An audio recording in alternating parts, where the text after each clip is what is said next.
കളിക്കളത്തിലെ പരിക്കുകളെ ഇനി പേടിക്കേണ്ട. എല്ലാവിധ സ്പോർട്സ് ഇഞ്ചുറികൾക്കുമുള്ള സമഗ്ര പരിഹാരം ഇവിടെയുണ്ട്. ABC orthopaedic hospital, near Kairali theatre, Calicut road, Manjeri. രാജ്യത്തെ ഉന്നത കലാലയങ്ങളിൽ വർദ്ധിച്ചുവരുന്ന ജാതീയ വിവേചനങ്ങളെക്കുറിച്ച് പഠനം നടത്തിയ UGC കമ്മീഷൻ റിപ്പോർട്ട് പ്രകാരം സുപ്രീംകോടതി പാസാക്കിയ UGC ഇക്വിറ്റി ആക്ട് സവർണ ലോബികളുടെ എതിർപ്പുകളെ തുടർന്ന് റദ്ദാക്കിയ നടപടി പ്രതിഷേധാർഹമാണെന്ന് ഫ്രറ്റേണിറ്റി മൂവ്മെന്റ് സാഹോദര്യ രാഷ്ട്രീയ സംഗമം അഭിപ്രായപ്പെട്ടു. സംഗമം ഫ്രറ്റേണിറ്റി സംസ്ഥാന വൈസ് പ്രസിഡന്റ് അമീൻ റിയാസ് ഉദ്ഘാടനം ചെയ്തു. ദളിത്, പട്ടികജാതി, ന്യൂനപക്ഷ, പിന്നോക്ക വിഭാഗങ്ങളിലെ വിദ്യാർത്ഥികൾ ക്രൂരമായ വിവേചനങ്ങൾക്ക് രാജ്യത്തെ ഉന്നത കലാലയങ്ങളിൽ വിധേയമായിക്കൊണ്ടിരിക്കുകയാണ്. കലാലയങ്ങളിലെ ജാതിവംശ വിവേചനങ്ങൾ ചെറുക്കുക, രോഹിത് ആക്ട് നടപ്പാക്കുക എന്ന പ്രമേയത്തിൽ ഫ്രറ്റേണിറ്റി മൂവ്മെന്റിന്റെ നേതൃത്വത്തിൽ സമരപരിപാടികൾ സംഘടിപ്പിക്കും.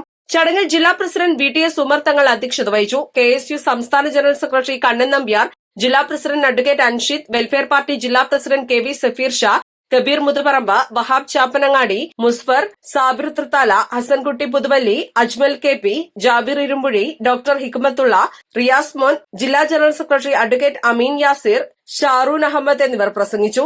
East Live, Malappuram.